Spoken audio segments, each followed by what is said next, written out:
بسم اللہ الرحمن الرحیم وبہ نستعین السلام علیکم ورحمۃ اللہ وبرکاتہ۔ الحمد للہ القادر المقتدر القدیر والصلاة والسلام علی سید البشیر النذیر، اما بعد فاعوذ باللہ من الشیطان الرجیم، بسم اللہ الرحمن الرحیم۔ یا ایہا الذین آمنوا اتقوا اللہ وکونوا مع الصادقین، صدق اللہ العظیم۔ وبلغنا رسولہ النبی الامین المتین المبین الکریم، ونحن علی ذلک لمن الشاہدین والشاکرین، والحمد للہ رب العالمین۔ چلے جب حضور سوئے فلک، بلغ العلا بکمالہ، کوئی دیکھے رخ کی چمک دمک، کشفت دجا بجمالہ، وہ ہیں بے مثال دری چشک، حسنت جمیع خصالہ، انہیں دیکھ لیں تو پڑھیں ملک، صلو علیہ وآلہ، درود پاک پڑھیں، اللہم صلی علی سیدنا و مولانا محمد وعلی آلہ وسلم۔ میں نے آپ کے سامنے قرآن مجید فرقان حمید کی ایک بڑی ہی مشہور و معروف آیت پڑھنے کا شرف حاصل کیا، جس میں رب کریم نے ارشاد فرمایا، اے ایمان والو، یا ایہا الذین آمنوا اتقوا اللہ، تم اللہ سے ڈرو،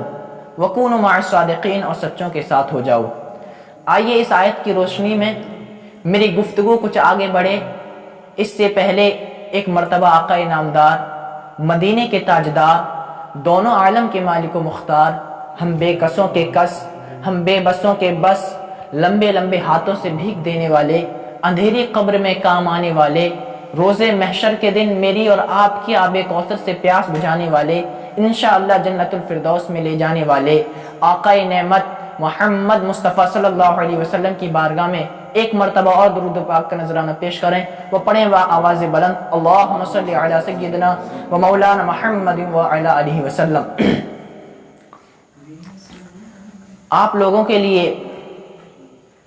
میری جانب سے مبارکباد پیش ہے کہ آپ وہ خوش نصیب ہیں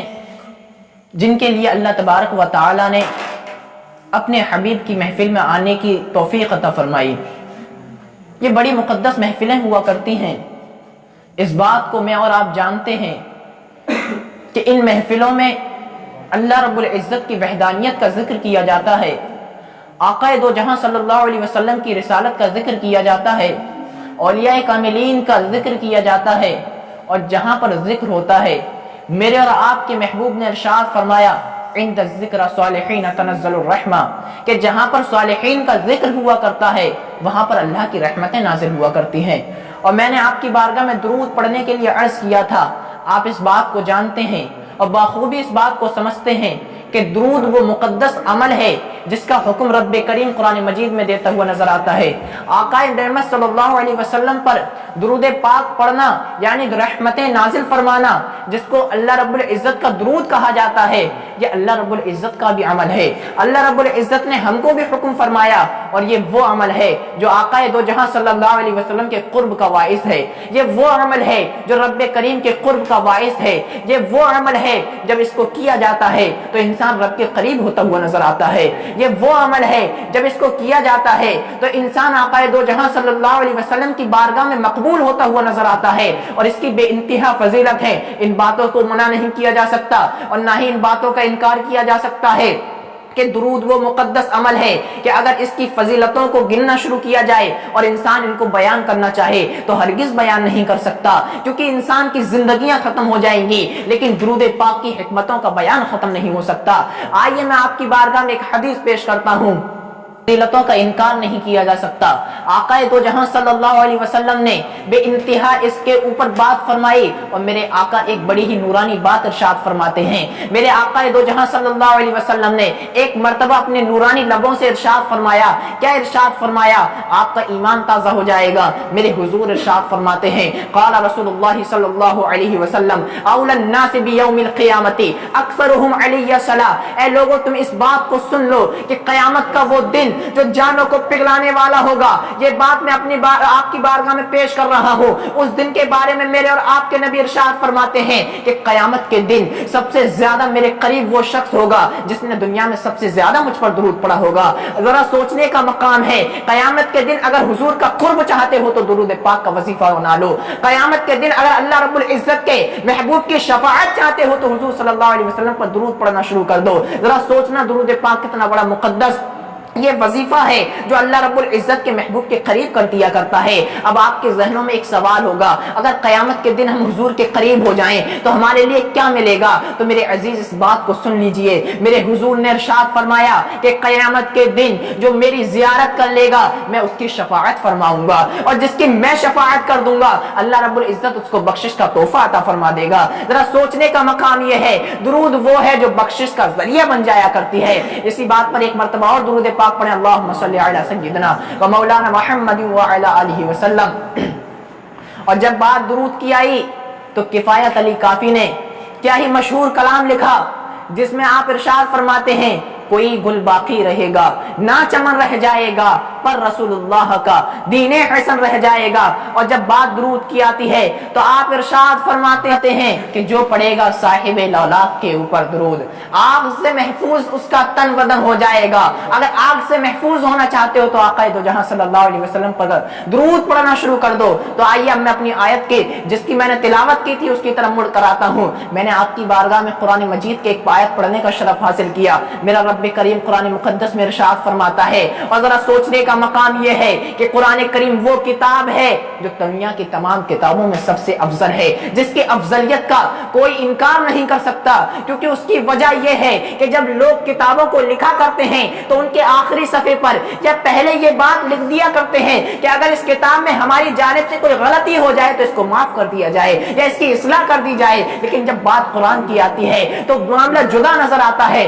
میرا رب پہلے ہی ارشاد فرماتا ہے، اے قرآن کو پڑھنے والو، اے قرآن کی تلاوت کرنے والو، آپ اس بات کو سن لو، ذالک الکتاب لا ریب فیہ، کہ تم اس مقدس کلام کی تلاوت کرنے جا رہے ہو جس میں کوئی شک و شبہ کی گنجائش نہیں ہے۔ اسی قرآن مقدس میں میرا اور آپ کا رب حکم دیتا ہوا نظر آ رہا ہے۔ میرا رب ارشاد فرماتا ہے، یا ایھا الذین آمنو، اے ایمان والو، اتقوا اللہ، اللہ سے ڈرو، وکونوا مع الصادقین، سچوں کے ساتھ ہو جاؤ۔ یہ قرآن کا حکم ہے، لیکن جب اس آیت کریمہ کی تلاوت کی جاتی ہے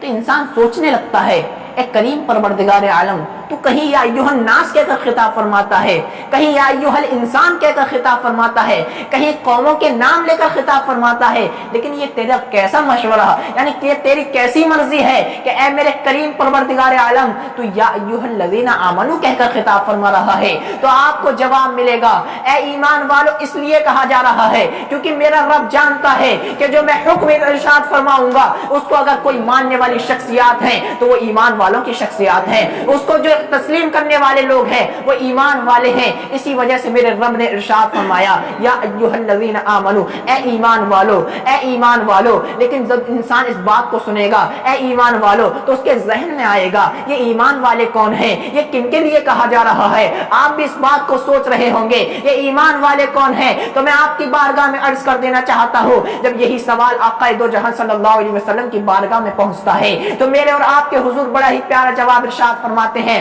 میرے حضور ارشاد فرماتے ہیں، اے عمر اگر تم جاننا چاہتے ہو ایمان والا کون ہے تو میں آپ کی بارگاہ میں ارشاد فرما دیتا ہوں۔ میرے حضور نے ارشاد فرمایا، قال قال رسول اللہ صلی اللہ علیہ وسلم، لا یؤمن احدکم حتی اکون احب الیہ من والدہ وولدہ والناس اجمعین۔ اے لوگوں تم اس بات کو سن لو، اس وقت تک تم میں سے کوئی شخص کامل مومن نہیں ہو سکتا جب تک اس کے دل میں میری محبت تمام اشیاء سے زیادہ نہ ہو جائے، یعنی اپنے والدین سے زیادہ نہ ہو جائے، اپنی اولاد سے زیادہ نہ ہو جائے، اور اپنے عزیز و اقارب سے زیادہ نہ ہو جائے۔ اب یہ بات دیکھنی ہے کہ میں کتنا بڑا ایمان والا ہوں تو مجھے یہ دیکھنا ہوگا کہ میرے دل میں حضور کی محبت کتنی ہے۔ آپ اگر اس بات کو جاننا چاہتے ہیں کہ آپ کتنے بڑے ایمان والے ہیں، آپ کا ایمان کتنا مضبوط ہے، تو اس بات کو دیکھیے آپ کے دل میں حضور کی کتنی محبت ہے۔ لیکن اس بات کو میں رنجیدگی کے ساتھ عرض کرتا ہوا نظر آ رہا ہوں،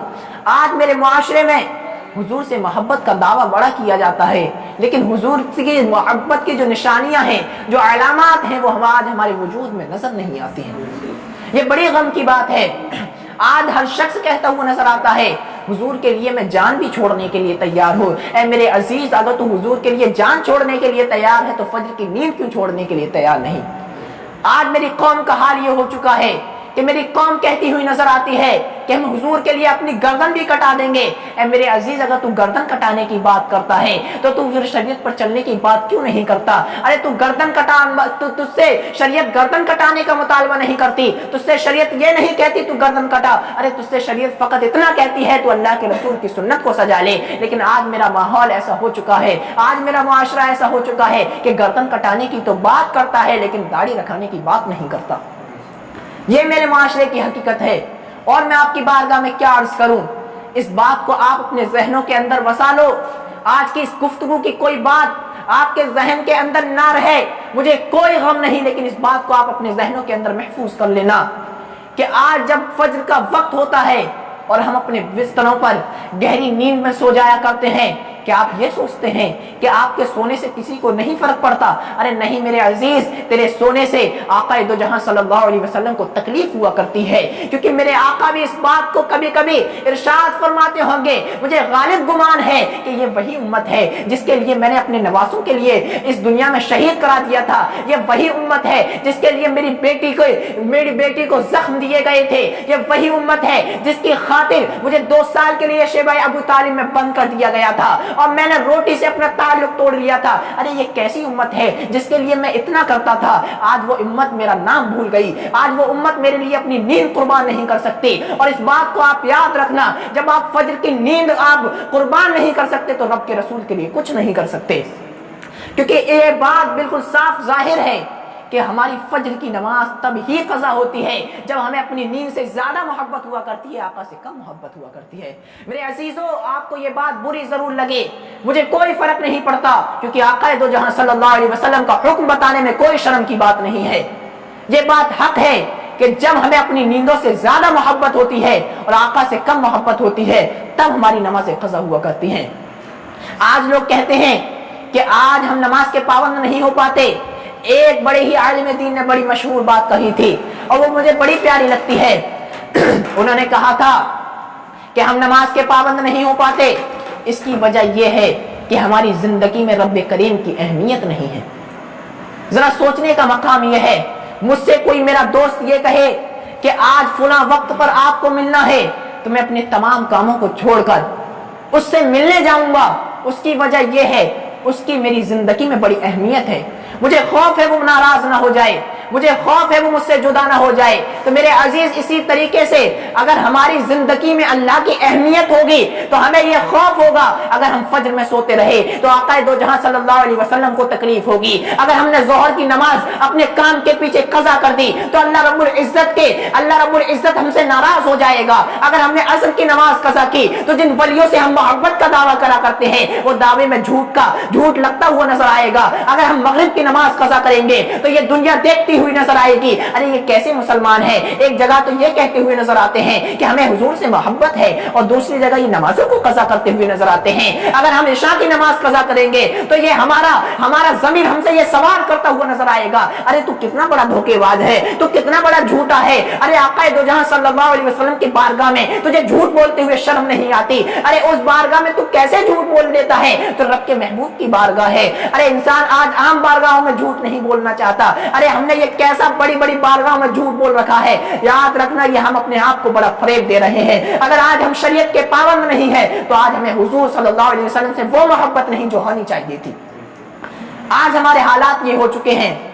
لیکن المختصر میں اس بات کو عرض کر دینا چاہتا ہوں، اگر حضور سے حقیقت میں محبت ہے،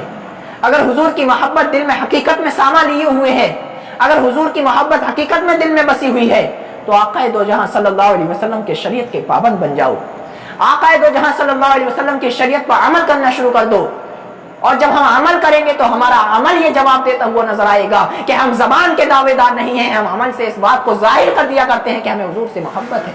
درود پاک پڑھیے گا، اللہم صلی علی سیدنا مولانا محمد وعلی آلہ وسلم۔ یہ بات ظاہر ہو گئی کہ ایمان والا کون؟ ایمان والا وہی ہے جس کے دل میں آقا دو جہاں صلی اللہ علیہ وسلم کی محبت رچی اور بسی ہوئی ہے۔ لیکن پھر اس آیت میں آگے اللہ رب العزت ارشاد فرماتا ہے اتقوا اللہ، اللہ سے ڈرو، کیونکہ بات ظاہر ہے آقا دو جہاں صلی اللہ علیہ وسلم کی محبت دل میں آ گئی. اب کہیں ایسا نہ ہو کہ محبت میں حضور کو خدائی کا دعویٰ کر دے. اس میں یہ بھی حکمت ہے کہ ایسا نہ ہو کہ حضور کے عشق میں شریعت کے حدود کو توڑ دے. تو میرا رب کریم آگے ارشاد فرماتا ہے اتقوا اللہ، اللہ سے ڈرو. ذرا حکمت والی کتاب کی حکمت والی باتیں ہیں. میرے کریم نے ارشاد فرمایا اللہ سے ڈرو، لیکن جب اس بات کو کہا جاتا ہے تو اللہ سے کس طریقے سے ڈرا جائے، کس طریقے سے اللہ رب العزت کے خوف کو اپنے اوپر ظاہر کیا جائے، اپنے وجود پر طاری کیا جائے. تو اللہ رب العزت کا خوف ہمارے دلوں میں ویسا ہی ہونا چاہیے جیسا صحابہ اکرام کے دلوں میں موجود تھا.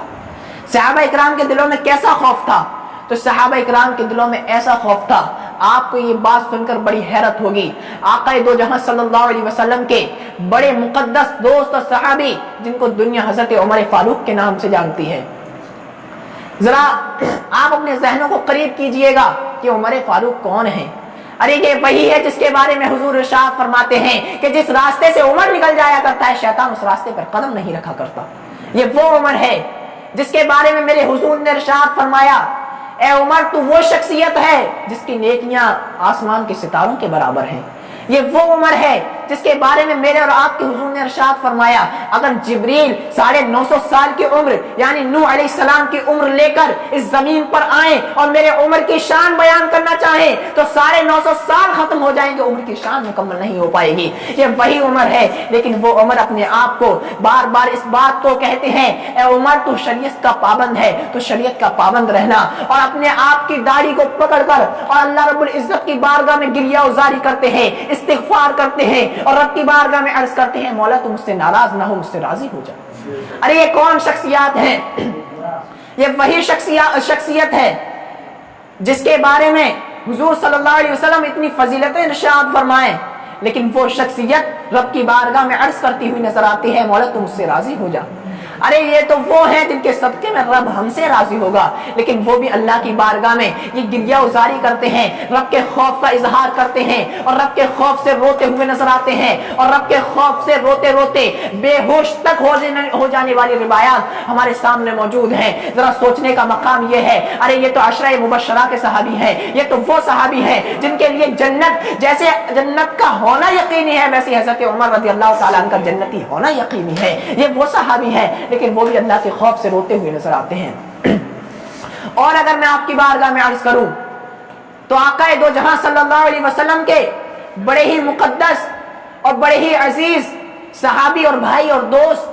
اور داماد جن کو دنیا حضرت مولا علی کے نام سے جانتی ہے. ماشاءاللہ علی کے نام سے لوگوں کے چہرے پر مسکراہٹ آ جایا کرتی ہے. ارے آئے بھی کیوں نہ، علی کا نام لینا ہی ایمان کی نشانی ہوا کرتی ہے، علی سے محبت کرنا ایمان کی نشانی ہوا کرتی ہے. آقا دو جہاں صلی اللہ علیہ وسلم ارشاد فرماتے ہیں اگر میرے بعد کوئی نبی ہوتا تو اللہ رب العزت علی کو نبوت عطا فرماتا.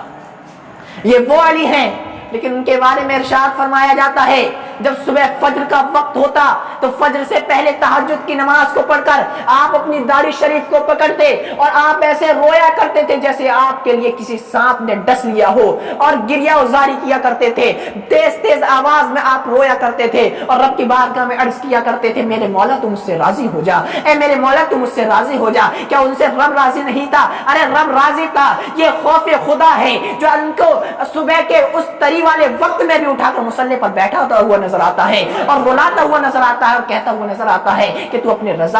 رب کی رضا کو تلاش کر. یہ خوف خدا ہوا کرتا ہے. لیکن آج ہمارے دلوں سے خوف خدا نکل چکا ہے. اور میں آپ کی بارگاہ میں آپ کی برکت سے مجھے یہ بات یاد آئی، میرے حضور کی بارگاہ میں ایک مرتبہ ایک اعرابی آئے، آنے کے بعد عرض کی ایک دیہاتی جن کو کہا جاتا ہے حضور میں سب سے بڑا عالم بننا چاہتا ہوں. آج ہماری خواہش ہوتی ہے، میری اور آپ کی سب کی خواہش ہوگی کہ ہم عالم دین بن جائیں، لیکن ان صحابی نے آ کے عرض کیا حضور میں عالم نہیں بہت بڑا اور سب سے بڑا عالم بننا چاہتا ہوں. میرے آقا دو جہاں صلی اللہ علیہ وسلم نے اس بات کو سنا اور سننے کے بعد ارشاد فرمایا اے میرے صحابی تم اگر سب سے بڑے عالم بننا چاہتے ہو تو رب سے سب سے زیادہ ڈرنے والے بن جاؤ، اللہ رب العزت کی برکت سے تمہیں سب سے بڑا عالم بنا دے گا. اللہ رب العزت کا خوف جب ہمارے دلوں میں رچ بس جایا کرتا ہے تو ان کے گہوارے ہمارے دلوں میں بسا دیے جاتے ہیں. علم کو ہمارے دلوں میں اڑیل دیا جاتا ہے اگر آقا دو جہاں صلی اللہ علیہ وسلم کی محبت اور رب کا خوف ہمارے دلوں میں بس جائے۔ ذرا سوچنے کا مقام یہ ہے، اور میرے آقا دو جہاں صلی اللہ علیہ وسلم کے پیارے لختے جگر بیٹے جن کو دنیا حضرت سیدنا غوث اعظم رضی اللہ تعالیٰ عنہ کے نام سے جانتی ہے، آپ جب حج کرنے کے لیے تشریف لے کر گئے تو آپ جب اس جگہ پہنچے تو آپ کے چہرے پر نقاب پڑا ہوا تھا، اور آپ مطاف میں اپنے سر کو رکھ کر اور رب کریم کی بارگاہ میں عرض کر رہے تھے، اے مالک و مولا تو مجھ سے راضی ہو جا، تو مجھے بخش دے، تو مجھے بخش دے، ربنا اغفر لی کی آپ صدائیں بلند کر رہے تھے، آپ اتنے درد سے رو رہے تھے، اور آپ ایک دعا کر رہے تھے، اے مالک و مولا کل قیامت کے دن تو میری آنکھوں کی بینائی چھین لینا، مجھے اندھا اٹھانا، میں اس لیے اندھا اٹھنا چاہتا ہوں کیونکہ میں بڑا تجھ سے خوف زدہ ہوں۔ ایک شخص نے سوال کیا، اے شخص تو اندھا کیوں اٹھنا چاہتا ہے؟ تو آپ نے جواب دیا، میں اس لیے اندھا اٹھنا چاہتا ہوں، قیامت کے دن میں رب کے بندوں کا بھی مقابلہ نہیں کر سکتا، رب کے بندوں کا بھی سامنا نہیں کر سکتا، ارے میں بڑا گناہگار ہوں۔ لیکن جب اس شخص نے آپ کی گریہ وزاری دیکھی تو اپنے طواف کو چھوڑ کر آپ کو دلاسا دینے لگا، اور دلاسا دیتے دیتے بولا، ارے اے شخص تو نادان ہے، رب کریم بڑا رحیم ہے، وہ بخشنے والا ہے، تو اس بات کے لیے تو ٹینشن میں مت آ کہ اللہ رب العزت تجھے معاف کر دے گا۔ جب بڑے آپ کو دلاسا دیا، دینے کے بعد میں سوچا یار یہ کون شخص ہے جو اتنی گریہ وزاری کرتا ہوا نظر آ رہا ہے، تو اس نے عرض کی کہ آپ کون ہیں جو رب کریم کی بارگاہ میں اتنی گریہ وزاری کرتے ہوئے نظر آتے ہیں؟ اس شخص نے جب نقاب اٹھایا تو پوچھنے والے کی چیخ نکل جاتی ہے، کیونکہ وہ کوئی اور نہیں تھا، وقت کا عبد القادر جیلانی تھا، وہ کوئی اور نہیں تھا، وہ غوث اعظم تھا جس کے لیے اللہ رب العزت نے مقام غوثیت عنایت فرما دیا ہو، وہ غوث اعظم تھا، اس کے خوف کا عالم یہ تھا۔ لیکن آج ہماری زندگی ایسی ہو چکی ہے کہ آج ہم گناہ کرتے ہوئے بھی نظر آتے ہیں، گناہ پر دلیری دکھاتے ہوئے بھی نظر آتے ہیں، اور رب کا خوف تو چھوڑیے، ہمارے اندر شرم نام کی بھی کوئی چیز موجود نہیں ہے۔ یہ ہماری زندگیاں ہیں، یہ ہمارا حقیقی آئینہ ہے جو ہمارے سامنے پیش کیا ہے۔ اور اس آیت میں اللہ رب العزت نے تیسری چیز ارشاد فرمائی، میں آپ کے لیے المختصر اس بات کو عرض کر دینا چاہتا ہوں۔ اس آیت کے 3 حصے بنتے ہیں، یا ایھا الذین آمنوا، اے ایمان والو، اتقوا اللہ، اللہ سے ڈرو۔ جب یہ دونوں کام ہو جائیں پھر کیا کرنا ہے؟ وکونوا مع الصادقین، سچوں کے ساتھ ہو جاؤ۔ لیکن آج اس بات کو عرض کرتے ہوئے مجھے بڑی رنجیدگی محسوس ہوتی ہے کہ آج ہم وکونوا مع الصادقین نہیں، وکونوا مع الفاسقین بن چکے ہیں۔ آج ہم وکونوا مع الصادقین نہیں رہے، آج ہماری صحبتیں بگڑ چکی ہیں، آج ہم وہاں پر لطف لیتے ہیں جہاں پر لوگ نبی کریم علیہ الصلوۃ والتسلیم کی گستاخیاں کر رہے ہوتے ہیں، جہاں پر لوگ کھلے عام سرے عام گناہ کر رہے ہوتے ہیں۔ آج ہماری صحبتیں، آج ہمارا اٹھنا بیٹھنا ان لوگوں کے ساتھ ہو گیا جو آقا دو جہاں صلی اللہ علیہ وسلم کو بار بار دل دکھایا کرتے ہیں۔ کیا آپ اس بات کو نہیں دیکھتے کہ حضرت عمر رضی اللہ تعالیٰ عنہ ارشاد فرماتے ہیں کہ جب کوئی مومن چاہے چھوٹا گناہ کرے یا بڑا گناہ کرے، اس کے گناہ سے حضور صلی اللہ علیہ وسلم کے دل کو تکلیف ہوا کرتی ہے۔ اور یہی حقیقت بات ہے، یہی بات کی وجہ ہے آج دنیا کہتی ہوئی نظر آتی ہے مسلمان پریشان ہے۔ میرے عزیز اس بات کو سن لے، ارے مسلمان پریشان ہے، اس میں مسلمان کی بڑی غلطی ہے۔ اس کی وجہ یہ ہے جو قوم اپنے ایک ایک دن میں اپنے حضور کے دل کو بے انتہا بار ستائے، انگنت بار حضور صلی اللہ علیہ وسلم کے دل کو تکلیف دے، ارے اس قوم کو کہاں سے عزت مل سکتی ہے؟ اس قوم کو کہاں سے وقار مل سکتا ہے؟ جب تک ہم حضور صلی اللہ علیہ وسلم کی چوکھٹ کو اپنا سر جھکانے والے تھے، حضور کے اس ناموس پر اپنے سر کو کٹانے والے تھے، تب تک لوگ ہماری عزتیں کرتے ہوئے نظر آتے تھے۔ جب سے ہم نے حضور کے دل کو دکھانا شروع کیا، زمانہ ہمارا دل دکھاتا ہوا نظر آتا ہے۔ اور میں آپ کی بارگاہ میں عرض کرتا ہوں، اللہ رب العزت نے جب یہ دونوں چیزیں ارشاد فرما دی، اب انسان حضور سے محبت بھی کر رہا ہے، اللہ رب العزت کا خوف بھی اس کے دل میں موجود ہے، تو پھر وکونوا مع الصادقین کی ضرورت کیا؟ کیوں ارشاد فرمایا جا رہا ہے وکونوا مع الصادقین؟ اس کی ایک وجہ یہ ہے کہ آپ اس واقعے کو تو نہیں بھلا سکتے جو غوث اعظم رضی اللہ تعالیٰ عنہ کا ہے، اور وہ واقعہ حد تواتر کو پہنچ چکا ہے، یعنی اتنی کتابوں میں اتنے لوگوں نے اس کو روایات کیا ہے کہ اتنے لوگوں کا جھوٹ پر اجماع ہونا محال ہے۔ آپ کا وہ واقعہ کہ آپ عبادت کر رہے تھے، ایک نورانی شعاؤں والا بادل آتا ہے اور آنے کے بعد عرض کرتا ہے اے عبد القادر میں تیری عبادت سے خوش ہو گیا، میں تیرا رب بول رہا ہوں، تو نے وہ عبادات کی ہیں کہ میری رضا میری خوشنودی تیرے لیے حاصل ہو چکی ہے، اب تجھے میرے عبادت کرنے کی کوئی ضرورت نہیں ہے، اب وہ تمام کام جو میں نے لوگوں پر حرام کر رکھے ہیں تجھ پر حلال کر دیے ہیں۔ جب آقا دو جہاں صلی اللہ علیہ وسلم کے لخت جگر نے یعنی غوث اعظم رضی اللہ تعالیٰ عنہ نے جب اس بات کو سنا اور آپ نے سوچا کہ یہ کیا کہتا ہوا نظر آ رہا ہے بادل، کیونکہ آقا دو جہاں صلی اللہ علیہ وسلم نے ارشاد فرمایا من ترک الصلاۃ متعمدا فقد کفر، نماز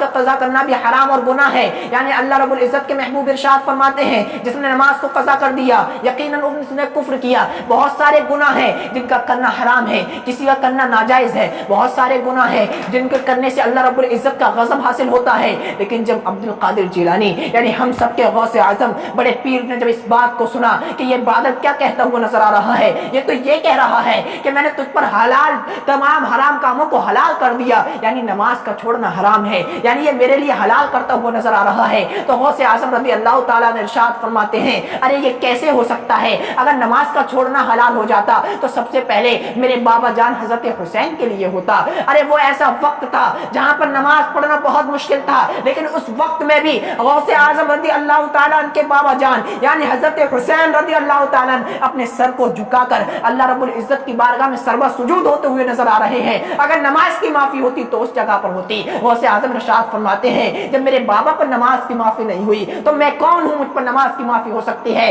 آپ نے ارشاد فرمایا تو میرا رب نہیں ہو سکتا تو شیطان ہے، اور آپ نے لاہور پڑھا تو وہ نورانی شعاؤں والا بادل دھوئیں میں تبدیل ہو گیا۔ جب وہ دھوئیں میں تبدیل ہوا تو شیطان بھی عالم ہے، وہ بھی علم والا ہے لیکن عرفان سے خالی ہے، تو وہ کہنے لگا، اس نے اپنا دوسرا پنجہ مارا اور کہنے لگا اے عبد القادر جیلانی تجھے تیرے علم نے بچا لیا۔ ذرا سوچنے کا مقام ہے، آج کل کا کوئی عالم یعنی میں عالم ربانی کی بات نہیں کرتا، عالم نفسانی کی بات کر رہا ہوں، کوئی عالم نفسانی ہوتا تو وہ خوش ہو جاتا اور کہتا ہاں ہاں میرے علم نے بچا لیا، اور اگر وہ یہ کہتا میرے علم نے بچا لیا تو یہ اس کا علم تکبر کی بنا پر اللہ رب العزت کی ناراضگی کا باعث بن جاتا۔ اس لیے غوث اعظم ارشاد فرماتے ہیں اے مردود تو مجھے گمراہ کرنا چاہتا ہے، مجھے میرے علم نے نہیں بچایا بلکہ وکونوا مع الصادقین نے بچا لیا، میرے ہاتھ میں سچوں کا دامن ہے، میرے ہاتھ میں حسین اعظم کا دامن ہے، آج مجھے حسین اعظم کے دامن نے بچا لیا۔ یہ وکونوا مع الصادقین کے فائدے ہیں کہ انسان نیکوکار ہو جائے لیکن ڈر رہتا ہے کہیں نیکی سے ہٹ نہ جائے، لیکن جب وہ نیکوں کی صحبت میں رہتا ہے تو وہ نیکی کرتا ہوا نظر آتا ہے۔ یہ وکونوا مع الصادقین کے فائدے ہیں۔ تو رب کی بارگاہ میں دعا ہے، میں نے جو کچھ بھی آپ کی خدمت میں عرض کیا، اللہ رب العزت مجھے اپنے حبیب کے صدقے میں حق بولنے کی توفیق عطا فرمائے، اور جو میں نے حق بولا اس پر مجھے اور آپ کو عمل کرنے کی توفیق عطا فرمائے۔ میری زبان سے اگر کوئی خلاف شرع بات نکل گئی ہو تو اللہ رب العزت اپنے حبیب کے صدقے میں معاف فرمائے۔ ایک مرتبہ آپ سب لوگ کلمہ طیبہ پڑھ لیجئے گا، لا الہ الا اللہ محمد رسول اللہ صلی اللہ علیہ وسلم۔